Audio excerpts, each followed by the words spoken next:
You're fired for being black. Boss says. His Korean investor buys the company and makes her CEO. The morning everything changed. Jane Moore's alarm went off at 5 a.m. She didn't need it. She'd been awake for hours, staring at the ceiling, running through her presentation for the 100th time. Today was the day. 3 months of research, 400 hours of data analysis, countless sleepless nights perfecting every slide, every statistic, every word. Today, she would finally prove herself to the board. Today, Richard Sterling would have to acknowledge her brilliance. Today, everything would change. She climbed out of bed and stood in front of her bathroom mirror, studying her reflection. A beautiful black woman with natural curls she'd spent an hour perfecting last night, pulled back into a professional bun. Sharp, intelligent eyes that had seen too much doubt but refused to dim. A fire in her chest that had been burning since she was a little girl watching her father work 3 jobs to put her through college. "You've got this, Jane," she whispered to herself. She pulled on her best blazer, navy blue, tailored, professional. Her mother had helped her pick it out last month. "Baby, you're going to walk into that boardroom and show them who you are," her mother had said, tears in her eyes. "Your daddy would be so proud." Jane touched the small silver necklace around her neck, her father's last gift before he died. She kissed it softly. "This one's for you, Daddy. Watch me." She grabbed her tablet, her leather portfolio, and her coffee, then headed out the door at 6:47 a.m. The morning was cold and crisp. The city was just waking up. Jane walked to the subway station, headphones in, listening to Beyoncé for confidence. "I'm a survivor. I'm not gonna give up." She smiled. "Damn right." Sterling Corporation. 8:32 a.m. The building loomed over her like a glass and steel giant. Jane had worked here for 3 years, but today it felt different. Today felt like destiny. She walked through the lobby, nodding at security, smiling at the receptionist. Everyone knew today was her big presentation. A few colleagues gave her encouraging thumbs-ups. "Good luck, Jane. You're going to kill it. Show them what you've got." She rode the elevator to the 14th floor, heart pounding with anticipation, not fear. She was ready, more than ready. She entered the executive suite and was immediately greeted by her mentor, Margaret Wells, the VP of Human Resources. "Jane," Margaret pulled her into a quick hug. "How are you feeling?" "Confident," Jane said, and she meant it. Margaret lowered her voice. "Listen, I know Richard can be difficult, but your presentation is solid. The board will see that. Just stay calm and don't let him get under your skin." Jane nodded. "I won't." But deep down, she knew Margaret was worried. Everyone knew Richard Sterling was a problem. A racist, sexist relic who had inherited his position and spent the last decade running the company into the ground while blaming everyone else for his failures. Jane had watched him dismiss brilliant ideas from women and people of color for 3 years. She'd watched him promote incompetent white men. She'd watched him create a toxic culture that drove away top talent. But today was different. Today, her presentation was so undeniable, so backed by data and research, that even Richard couldn't ignore it. At least that's what she told herself. The boardroom. 9:47 a.m. The room smelled like expensive cologne, leather, and old money. 12 executives sat around the massive glass table. Richard Sterling sat at the head like a king on his throne. Mid-50s, graying at the temples. An expensive suit that couldn't hide his mediocrity. He was everything Jane despised. Arrogant, cruel, comfortable in his unearned power. Jane took a deep breath and stood, tablet in hand. "Good morning, gentlemen," she began, voice steady and strong. "The campaign I'm about to present will save this company $8.4 million in wasted expenditure and increase our market share by 43% within 9 months. A few eyebrows raised. Robert Chen, the VP of Finance, leaned forward slightly, interested. Richard leaned back in his chair, arms crossed, that familiar condescending smirk already forming on his face. "By all means, Jane," he said, waving his hand dismissively. "Enlighten us." Jane ignored the tone. She'd heard it 1,000 times. She clicked to her first slide. Sterling Corporation, a company in crisis. The slide showed declining revenue charts, missed market opportunities, and competitors who were thriving while Sterling slowly died. For the past 5 years, Jane began, walking around the table with confident authority. This company has been hemorrhaging money, not because of market conditions, not because of economic downturns, but because of poor leadership and outdated strategies. A few people shifted uncomfortably. Richard's smirk faltered slightly. Jane clicked to the next slide. The 3 fatal mistakes. Mistake number 1. We've ignored key growth demographics. Gen Z and millennials represent 67% of purchasing power in our target markets. Yet our marketing strategies are designed for baby boomers. She pulled up consumer data, charts, graphs, undeniable statistics. Mistake number 2. We've failed to expand internationally. Southeast Asian markets are growing at 12% annually. Our competitors have already established dominance there. We haven't even tried. More data, more proof. Mistake number 3. Our internal culture is toxic. In the past year alone, we've lost 34% of our top talent. Exit interviews cite poor management, lack of diversity, and hostile work environments. She looked directly at Richard. These aren't opinions. These are facts. Robert Chin nodded slowly. Jane, this is eye-opening. Margaret Wells looked impressed. Even the skeptics seemed interested. Jane clicked to her next slide. The solution. For the next 25 minutes, Jane systematically dismantled every outdated strategy and replaced it with innovative, research-backed solutions. She showed them how to target younger demographics through TikTok campaigns, influencer partnerships, and authentic brand storytelling. She presented a detailed expansion plan for Singapore, Malaysia, and Thailand, complete with market analysis, risk assessments, and projected ROI. She outlined a complete cultural overhaul, diversity hiring initiatives, leadership training, employee wellness programs. Every slide was flawless. Every statistic verified. Every projection conservative enough to be credible but ambitious enough to excite. She concluded with a final slide. Projected results. Plus 43% market share. Plus $47 million revenue increase. Minus 34% employee turnover. These aren't dreams, Jane said, voice strong and unwavering. These are achievable goals, and I can deliver them. She looked around the table. Questions. Silence. Robert Chin broke it first. Jane, this is extraordinary. I don't know what to say. Margaret Wells smiled. I think you just saved this company. Even the most skeptical board members looked impressed. Jane's heart soared. She had done it. Finally. Then Richard Sterling started clapping. Slow. Mocking. Each clap echoing through the room like a gunshot. Wow, Jane, he said, voice dripping with venom disguised as praise. That was something. Jane's stomach dropped. She knew that tone. Richard stood, buttoning his suit jacket with exaggerated slowness. Really impressive. All those charts, all those big words, all that passion. He walked toward her, hands in his pockets, casual cruelty radiating from every step. But here's the thing, Jane. He stopped inches from her, invading her space, making sure everyone saw his dominance. I don't think this company needs your urban perspective anymore. The room froze. Jane's pulse quickened. Excuse me? You've been a distraction, Richard continued smoothly. Always pushing your diversity agenda. Always trying to change things that work perfectly fine. I just presented a strategy that could save this company millions. You're fired. The words hit like a physical blow. Jane blinked, disbelief flooding her chest. On what grounds? Richard looked her up and down slowly, deliberately, making sure everyone in the room witnessed his contempt. Then he said the words that would destroy her life and go viral within hours. You're fired for being black. Gasps rippled through the room like shockwaves. Robert Chen's face went pale. Margaret Wells covered her mouth, eyes wide with horror. A few board members looked away, unable to meet Jane's eyes. No one spoke. No one defended her. No one stood. Jane felt the floor tilt beneath her feet. Her ears rang. Her vision blurred.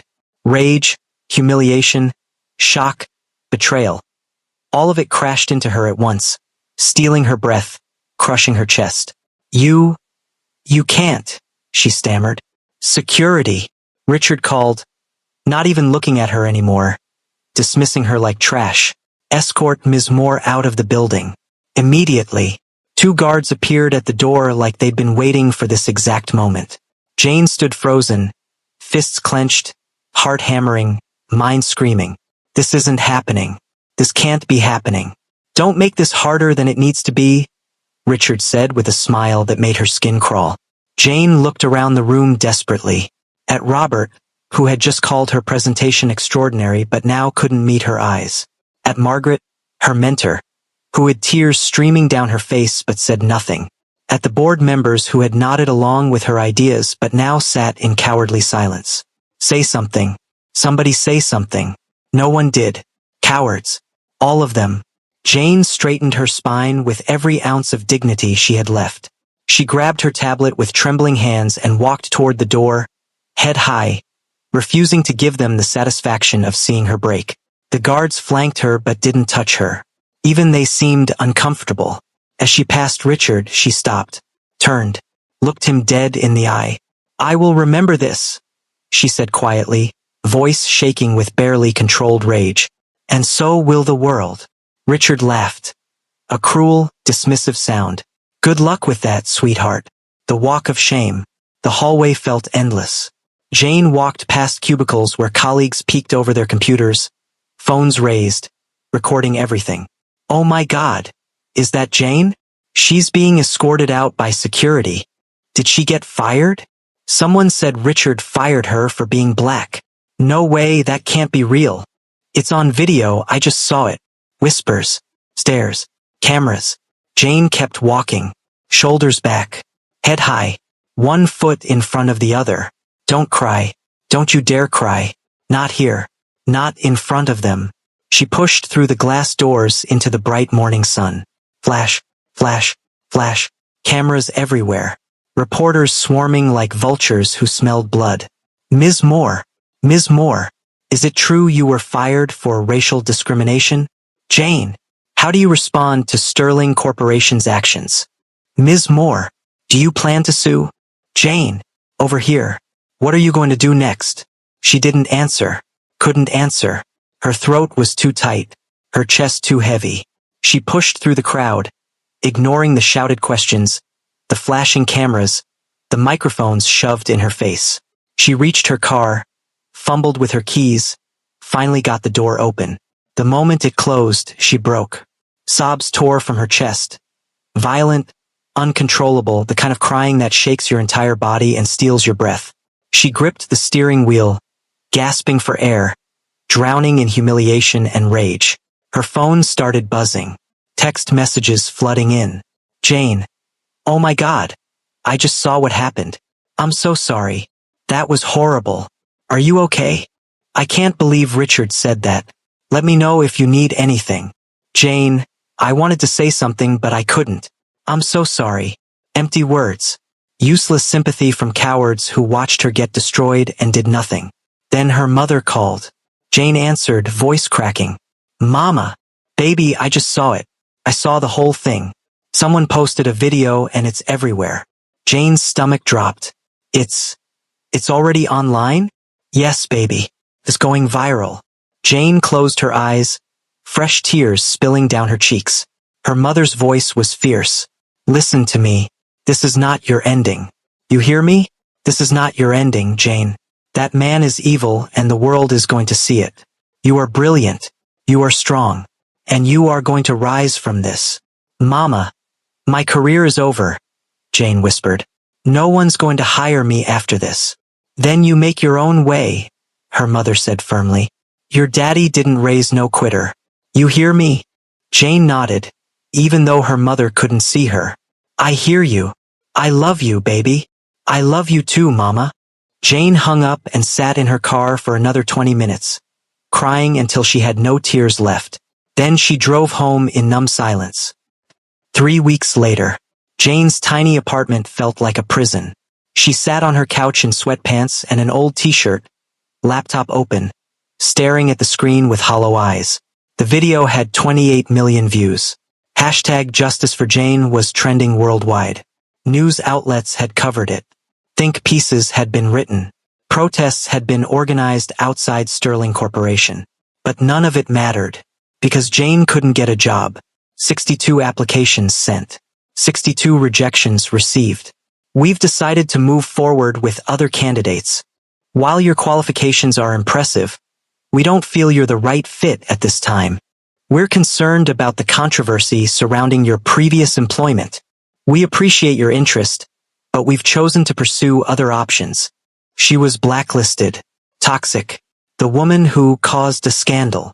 Her savings were almost gone. Rent was due in 2 days. Her mother kept trying to send money from her tiny pension. Money Jane refused to take. She was drowning, suffocating, disappearing. Her phone buzzed. Another rejection email. Jane closed her laptop and walked to the window, staring out at the city that had chewed her up and spit her out. I'm not giving up, she whispered to herself, voice hollow. I'm not. But she didn't know how much longer she could hold on. She didn't know that across the city, someone was watching. Someone who had been watching for weeks. Someone who was about to change everything. Meanwhile, Victor Hahn's penthouse office.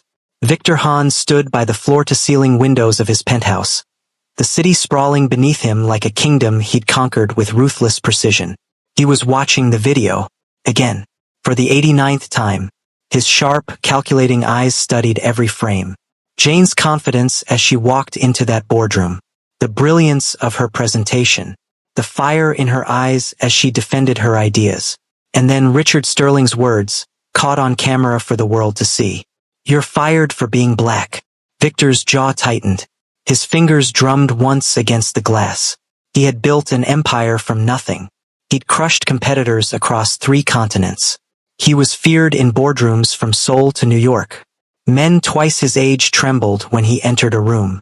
But watching this woman, this brilliant, fierce, unstoppable woman, be humiliated by a mediocre, racist coward who feared her, something in him snapped. He picked up his phone and dialed his head of acquisitions. James. Yes, sir. Sterling Corporation.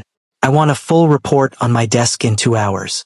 Financial records, stock information, board member profiles, shareholder data, debt obligations, every asset, every liability, every weakness. A pause. Sir, are you planning to? I'm buying it. Silence on the other end. Sir. That's a $2.3 billion acquisition. I want 51% controlling shares by tomorrow morning. Victor continued, voice cold and final. Use whatever resources necessary. Offshore accounts if needed. Shell companies. I don't care about the cost. Sir, with all due respect, this seems personal. Victor's eyes darkened. It is. Do it. Yes, sir. Right away. He hung up. Victor looked at Jane's face frozen on the screen, intelligent eyes blazing with defiance even as she was being destroyed. You don't know me yet, he murmured to the image. But you will. He made another call. Background check on Jane Moore. Everything. Education, employment history, financial situation, family, references. I want to know who she is. Within 3 hours, the report arrived. Victor read it carefully. Jane Elizabeth Moore, age 28, graduated top of her class from Columbia University, MBA from Wharton, father deceased, worked 3 jobs to put her through school, mother, retired teacher, living on a pension, no criminal record, spotless reputation, brilliant recommendations from every previous employer, financial situation, dire, savings depleted, rent overdue. Victor's expression didn't change, but something shifted in his chest. She's drowning, and no one's helping her. He made one final call. Purchase complete? Yes, sir. You now own 51% of Sterling Corporation. Congratulations. Victor allowed himself a small, cold smile. Schedule an emergency board meeting for tomorrow morning. 9 a.m. Attendance mandatory. Yes, sir. And what about Richard Sterling? He'll be there, Victor said quietly, because I want to watch his face when I destroy him. The next morning, Sterling Corporation. 8:53 a.m. Richard Sterling walked into his office whistling, coffee in hand, feeling invincible. The scandal had blown over faster than expected. A carefully worded public statement.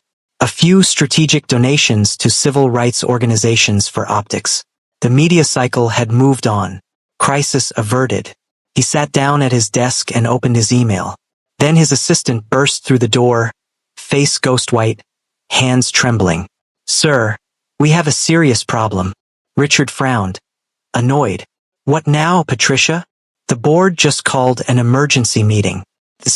It's mandatory. It starts in 7 minutes. I didn't authorize any emergency meeting." "Sir, you don't understand." Patricia's voice shook. "Someone bought the company. Overnight. 51% controlling shares." The coffee cup slipped from Richard's hand, crashing to the floor. "What?"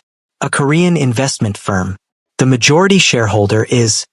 She swallowed hard. "Victor Han." Richard's blood turned to ice. Victor Han. The name alone sent shockwaves through the business world. A billionaire investor known for hostile takeovers and ruthless corporate restructuring. A man who destroyed companies and rebuilt them in his image. A man you didn't cross. Ever. Where is he?" Richard stammered. "In the boardroom. He's waiting for you." Richard's hands trembled as he stood. He tried to compose himself, straighten his tie, force confidence into his stride. But his heart was pounding. This can't be happening. He walked toward the boardroom, each step heavier than the last. The boardroom. 9 a.m. Richard pushed open the door. The room was silent. Every board member was already seated, faces pale, expressions terrified. And at the head of the table, in Richard's chair, sat a man Richard had only seen in business magazines. Victor Han. Tall, impeccably dressed in a black suit that probably cost more than Richard's car. Sharp features. Dark, calculating eyes that seemed to see through everything. He sat perfectly still, hands folded on the table, radiating power and danger. He didn't stand when Richard entered, didn't acknowledge him, just watched him with those cold, unreadable eyes. "Mr. Han," Richard said, forcing a smile, trying to sound confident. "This is unexpected. I wasn't aware we had a meeting scheduled. Sit down." The command was soft, lethal. Richard sat, heart hammering. Victor leaned back slightly, studying Richard like an insect under glass. "You made a mistake, Mr. Sterling." Richard swallowed. "I'm sorry. I don't know what you're referring to." "Jane Moore." The name hit Richard like a punch. The room went deathly silent. Victor's expression didn't change. "You fired her because of the color of her skin." That's not true," Richard stammered. "That video was taken out of context." I watched it 89 times, Victor said quietly. "Each time, your words were exactly the same. You're fired for being black." Richard's face flushed. "It was a misunderstanding." "No." Victor's voice dropped to ice. "It was racism. Blatant. Recorded. Undeniable." He stood slowly, buttoning his suit jacket with deliberate precision. "I now own 51% of this company. Every asset, every contract, every decision flows through me." He walked around the table, footsteps echoing like a countdown. Richard's breath came faster. "Mr. Han, please. I'm sure we can." Victor stopped behind Richard's chair. "My first decision is very simple." He leaned down, voice a whisper that everyone heard. "You're fired." Richard shot to his feet. "You can't do this. I built this company. I have contracts, legal protections. I'll sue. Security." Two large men appeared at the door instantly. "Escort Mr. Sterling out of the building. Immediately. If he resists, call the police and have him arrested for trespassing." The guards moved forward. "No, you can't do this," Richard shouted, face red with rage and terror. "I'll destroy you. I have connections. Lawyers. This isn't over." The guards grabbed his arms. "Let go of me. Do you know who I am?" They dragged him toward the door as he fought and screamed. Victor watched, expression unchanged. As Richard was pulled through the doorway, he turned back, eyes wild. You'll regret this. You hear me? This isn't over. The door slammed shut. Silence. Victor returned to his seat, adjusting his cuffs calmly. The board members stared at him, terrified and awed. Now, Victor said, voice returning to professional calm. Let's discuss the future of this company. He pulled out a file and placed it on the table. I'm appointing a new CEO, someone with vision, intelligence, integrity. He looked around the table. Her name is Jane Moore. Gasped. Margaret Wells spoke first, voice shaking. Mr. Hahn, while I deeply respect Jane, some might question whether she has the experience. She presented a strategy 3 weeks ago that would have saved this company millions. Victor cut in. Did any of you defend her? Silence. Shame. That's what I thought. Victor's gaze was sharp. Jane Moore is the most qualified person for this position. The vote is a formality, but I'll take it anyway. All in favor. One by one, hands rose. Unanimous. Excellent. Victor stood. Meeting adjourned. I'll have Ms. Moore here by Monday. He walked out, leaving the board in stunned silence. Jane's apartment. 2:34 p.m. Jane was staring at her laptop, numbly scrolling through another rejection email, when the knock came. Firm. Professional. Unexpected. She wasn't expecting anyone. Heart pounding with vague anxiety, she walked to the door and opened it. 2 men in expensive suits stood in the hallway. Professional. Polite. Intimidating. Ms. Moore. Her throat tightened. Yes. We represent Victor Hahn. He requests your presence immediately. Jane's heart skipped. She knew that name. Everyone did. Korean billionaire. Ruthless investor. Corporate predator. Why? She asked, voice cautious. He'll explain in person. Please, come with us. Every instinct screamed danger, but curiosity and desperate hope won. She grabbed her coat, locked her door, and followed them to a black luxury car waiting on the street. Victor Hahn's penthouse. 3:12 p.m. The elevator opened directly into the most stunning space Jane had ever seen. Floor-to-ceiling windows with a view of the entire city. Minimalist furniture that probably cost more than her yearly salary. Abstract art on the walls. Everything screamed wealth, power, control. And standing by the window, hands clasped behind his back, was a man. Tall, broad-shouldered, perfect posture, black suit tailored to perfection. Ms. Moore, he said without turning. Thank you for coming. His voice was deep, controlled, with a subtle Korean accent that made every word sound deliberate and dangerous. Jane's pulse quickened. I didn't have much choice. He turned slowly. Jane's breath caught. He was devastating. Sharp jawline, high cheekbones, dark eyes that seemed to see straight through her soul. Black hair styled perfectly. An aura of controlled power that made her want to step back and step closer at the same time. You're right, he said, a hint of amusement in his voice. But I prefer honesty. He walked toward her. Slow, measured, each step calculated. Let me be direct, Ms. Moore. I bought Sterling Corporation. As of yesterday, I own 51% controlling shares. Jane blinked, mind spinning. You, what? Why? Victor stopped a few feet away, eyes locked on hers. Because what Richard Sterling did to you was unacceptable. Silence stretched between them, heavy and electric. Jane's hands trembled. You bought a $2 billion company because he fired me? No, Victor said. I bought it because it was undervalued, poorly managed, and positioned for strategic restructuring. A sound investment. He stepped closer. Firing Richard Sterling? That was personal. Jane's chest tightened with a confusing storm of emotions.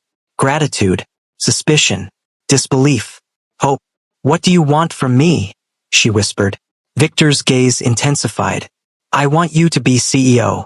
Jane laughed. A sharp, bitter sound. You're joking. I never joke about business, Ms. Moore. She shook her head, stepping back. I don't need your pity. This isn't pity, Victor interrupted, voice sharp. I watched your presentation. It was brilliant, strategic, exactly what that company needs. He moved closer, closing the distance. I don't make emotional decisions. I make profitable ones. And you, Ms. Moore, are the most profitable decision I can make.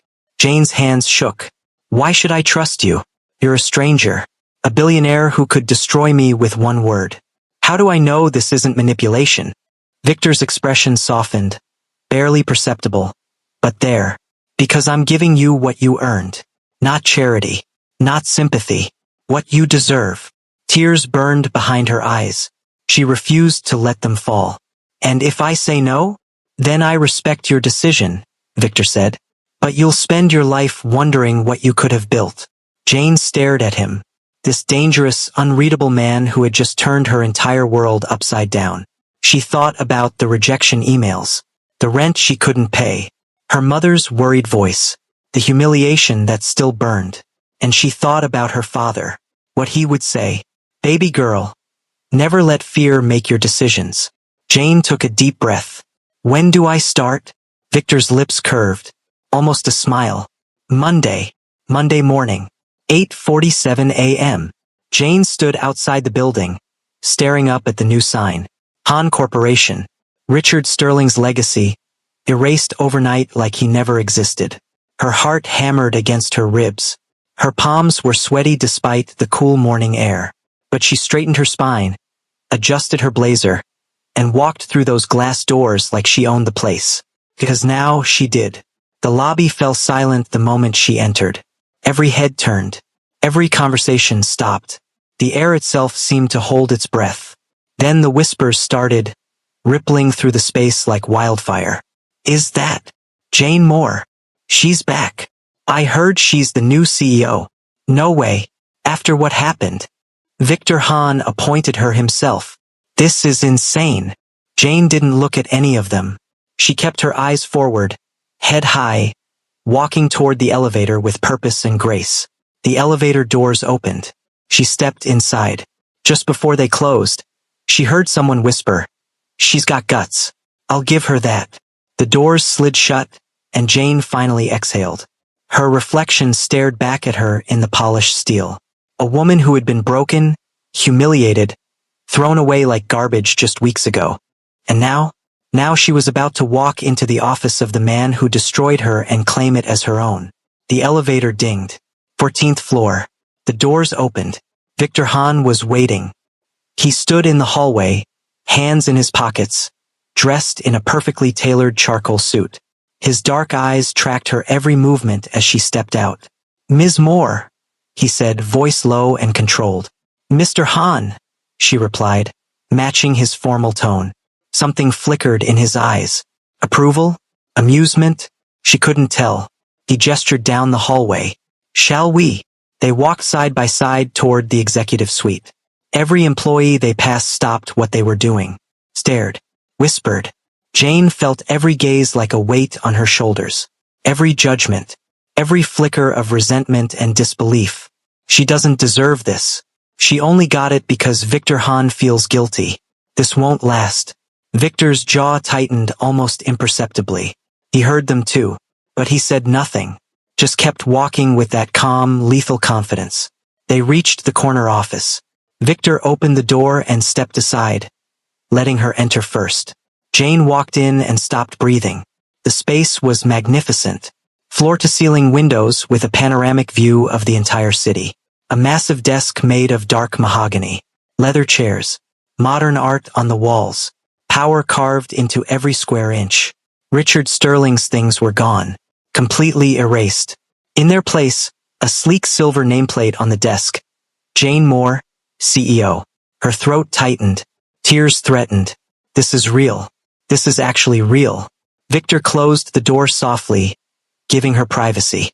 He walked to the window, hands clasped behind his back, letting her process. "This is yours now," he said quietly. "Every decision, every contract, every strategy. You run this company." Jane turned to him, emotions swirling. "And you? What's your role?" He glanced over his shoulder. "I'm the majority shareholder, the board chairman. I'll be present when necessary. But this," he gestured to the office, "is your domain." She studied him, still searching for the catch. The hidden agenda. The moment he would reveal this was all a game. but all she saw was sincerity. Cold, controlled, dangerous sincerity. "Why me?" she whispered. "Out of everyone you could have chosen, why me?" Victor turned fully to face her. For a long moment he didn't answer. His eyes traced her face. Her lips, her eyes, the fire that refused to die despite everything she'd been through. "Because watching a man like Richard Sterling destroy someone like you." His voice dropped, rough and raw. "I couldn't allow it." Jane's breath caught. He took a step closer. Then another. Slow. Deliberate. The air between them thickened with tension. "You deserved better," he said quietly. "And I intend to make sure you get it." Her heart pounded so loudly she was certain he could hear it. Before she could respond, a sharp knock interrupted. Victor's expression shifted instantly. Back to cold, back to controlled. "Come in." The door opened. Margaret Wells stepped inside, looking nervous and hopeful. "Mr. Hahn." "Ms. Moore." She smiled at Jane, tears in her eyes. "Jane, I'm so glad you're here." Jane's chest tightened. Margaret had been her mentor, but she'd also stayed silent when Richard fired her. "Margaret," Jane said coolly. Margaret flinched at the tone. "Jane, I need you to know how sorry I am. I should have spoken up. I should have defended you. I was a coward, and I'll regret it for the rest of my life." Silence. Jane didn't make it easy for her. "Yes, you should have." Margaret nodded, accepting the judgment. "I understand if you can't forgive me, but I want you to know. I'm here now. Whatever you need." Jane softened slightly. "We'll see." Victor interrupted. "The board is assembled. They're waiting." Margaret nodded and left. Jane turned to Victor. "The board. They want to meet their new CEO," Victor said, hint of amusement in his voice. "Some are skeptical." Jane's spine straightened. "Let them be." Victor's lips curved, almost a smile. "That's exactly what I wanted to hear." The boardroom. 9:15 a.m. 14 faces stared at Jane as she entered. 12 men. 2 women. All older, richer, more established than she'd ever been. Some looked curious. Most looked hostile. A few looked terrified of Victor. Victor entered first, commanding instant silence. Jane followed, refusing to show nerves. "Gentlemen, ladies," Victor said, voice cutting through the tension. "This is Jane Moore, your new CEO." A heavy silence filled the room. Then a man at the far end, gray hair, expensive watch, condescension radiating from every pore, leaned back in his chair. "With all due respect, Mr. Hahn," he said slowly, "this is highly unconventional." "Unconventional how, Mr. Peterson?" Jane asked sharply. The man blinked, surprised she'd spoken. "Well, you don't have experience running a company of this scale."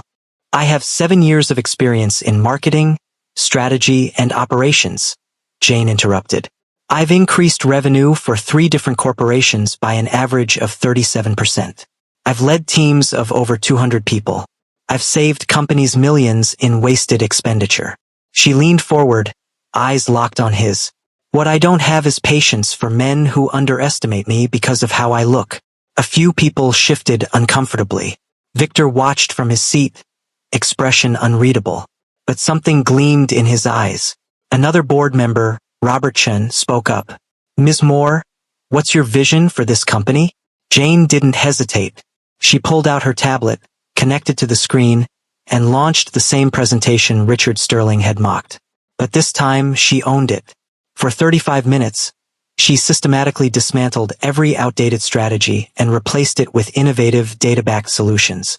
She showed them market analysis, consumer behavior studies, competitor assessments, financial projections that were conservative but ambitious.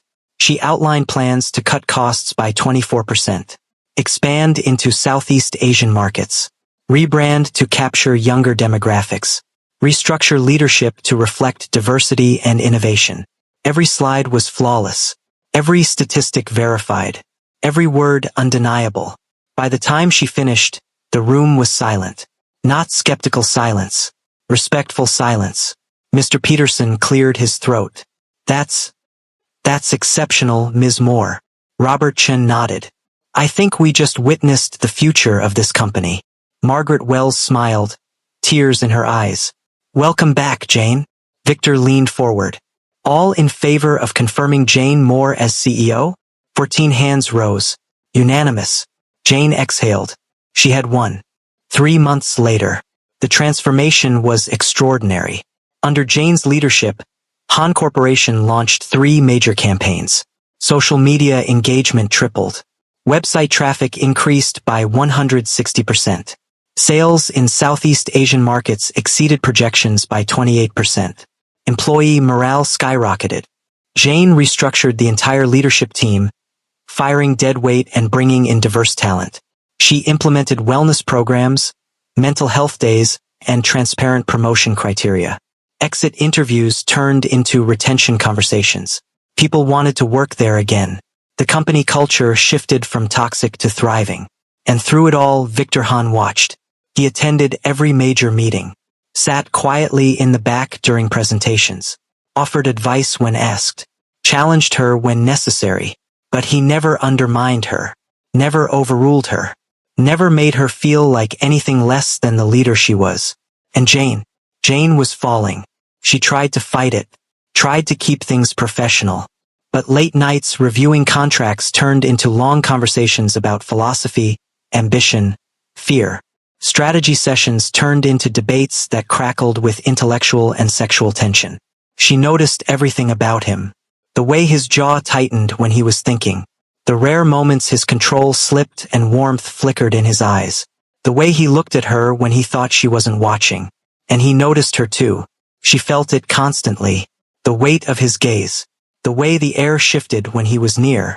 One night, after a particularly brutal negotiation with a Singapore-based investor, Jane collapsed onto the leather couch in Victor's penthouse office. I'm exhausted, she groaned, kicking off her heels.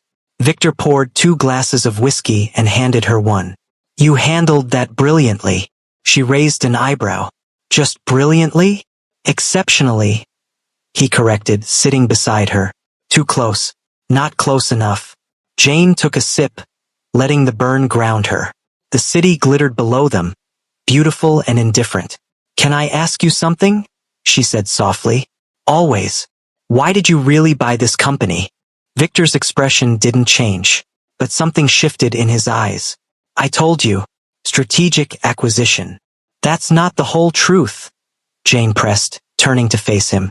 Victor was silent for a long moment. Then, quietly, I watched that video 89 times. Jane's breath caught. What? The video of Richard Sterling firing you. I watched it 89 times. His voice dropped, raw and honest in a way she'd never heard. Each time, I saw the same thing. A brilliant woman being destroyed by a mediocre man who feared her. And I. He paused, jaw tightening. I couldn't allow it. Jane's throat tightened. You didn't even know me. No, he admitted, turning to face her fully. But I recognized something in you. Fire. Strength. The refusal to break even when the world tried to destroy you. The space between them felt impossibly small. I've built an empire, Jane. Made billions. Crushed competitors. Dominated markets across 3 continents. But I've never met anyone who made me feel like power means nothing without someone worth protecting. Jane's heart hammered. Victor. He reached out, slow and controlled, cupping her jaw. His thumb brushed her cheek, sending electricity through her entire body. Tell me I'm wrong, he whispered. Tell me you don't feel this. She couldn't, because she did. God, she did. Tell me to stop, he murmured, leaning closer. She didn't. He kissed her. Slow, deep, devastating. Jane's hands slid into his hair, pulling him closer. Every wall she'd built shattered. Every rule she'd set broke. He kissed her like he'd been holding back for months, like she was air and he was drowning. Her back pressed against the couch. His body covered hers, warm and solid and overwhelming. His hands slid to her waist, gripping firmly, possessively. When he pulled back, his eyes were dark, burning with intensity. I don't want to control you, he said, voice rough. I want you to choose me. Jane cupped his face, thumb brushing his jaw. I already have. He kissed her again, deeper, hungrier, and this time neither of them held back. 6 months later, Han Corporation's annual report was the talk of the business world. Revenue up 51%. Stock prices increased by 73%. Expansion into 3 new international markets. Employee retention at an all-time high. Jane Moore was being called a visionary, a game changer, one of the most brilliant CEOs of her generation. She stood at the Global Business Summit, addressing thousands of entrepreneurs, investors, and leaders. "When I was fired for the color of my skin," she said, voice strong and unwavering, "I thought my career was over. I thought I'd lost everything." The audience was silent, captivated. "But what I learned is this: your setback is not your ending. Your humiliation is not your identity. The people who try to destroy you are just making room for your rise." Thunderous applause erupted. People stood cheering. To every woman, every person of color, every person who's been told they're not enough, you are brilliant, you are powerful, and your story isn't over. The crowd roared. In the front row, Victor watched her with quiet, unshakable pride. When she stepped off stage, he was waiting in the wings. "Incredible," he said, pulling her close. She laughed, breathless and glowing. "I meant every word." He kissed her forehead. "I know you did." They walked out together, hand in hand, ignoring the cameras flashing around them. 2 months later, Jane was working late in her office when Victor entered, holding a small black velvet box. Her heart stopped. "Victor." He walked to her desk, set the box down, and looked at her with those intense dark eyes. "Open it." With trembling hands, she did. Inside was a ring. Simple, elegant, perfect. A single diamond that caught the light and sparkled like captured starlight. Victor came around the desk and knelt beside her chair. "Jane Moore," he said softly, "you're the strongest, most brilliant woman I've ever known. You challenged me, changed me, made me believe in something more than power and profit." Tears filled her eyes. "You made me believe in partnership, in love, in building something together that's greater than either of us alone." He took her hand. "Will you marry me?" Jane couldn't speak, couldn't breathe, could only nod as tears streamed down her face. "Yes," she whispered. "Yes, 1,000 times yes." He slid the ring onto her finger and stood, pulling her into his arms. They kissed, deep and sure, sealing a promise that had been building since the moment they met. 1 year later, Jane and Victor stood together at the ribbon-cutting ceremony for the new Han Corporation headquarters. A building designed with sustainability, accessibility, and beauty in mind. A symbol of everything they'd built together. Reporters swarmed. "Ms. Moore, how does it feel to be named CEO of the year?" "Jane, what's your message to young women in business?" "Mr. Han, what's it like working alongside your wife?" Jane smiled, squeezing Victor's hand. "It's been the greatest honor of my life to lead this company. And to every young woman out there, never let anyone tell you who you can be. Write your own story." Victor leaned into the microphone. "My wife is the most brilliant business mind of our generation. I'm just lucky she chose to build this empire with me." The crowd applauded. That night, they stood on the balcony of their penthouse, the city glittering below. "Can you believe this?" Jane whispered, leaning against him. "A year and a half ago, I thought my life was over." Victor wrapped his arms around her waist. "And now you're unstoppable." She turned in his arms, looking up at him. "We're unstoppable." He kissed her slow and deep. "I love you," she murmured against his lips. "I love you more," he replied. But across the city, in a dark apartment, someone was watching the news coverage. A woman with cold eyes and a burning hatred. Richard Sterling's daughter, Victoria Sterling. She had been planning, waiting, gathering resources, and now she was ready to destroy everything Jane and Victor had built. Because in her mind, Jane Moore had stolen her father's company, and Victoria Sterling always got revenge. Jane Moore went from being fired for the color of her skin to becoming one of the most powerful CEOs in the world. Victor Han went from a cold, calculated investor to a man who learned that love and partnership were more valuable than any empire. Together, They proved that your worst moment doesn't define you. Your rise does. Richard Sterling faded into obscurity, a cautionary tale of racism and arrogance. And Jane? Jane became the woman everyone remembered. The woman who refused to break. The woman who turned humiliation into power. The woman who proved that you don't need anyone's permission to be extraordinary. You just need to believe in yourself. So what would you have done in Jane's position? Drop a comment and let me know. If the story hit you the same way it hit me, go ahead and like this video, and subscribe for more stories about people who turned their rock bottom into their comeback. I'll see you in the next one.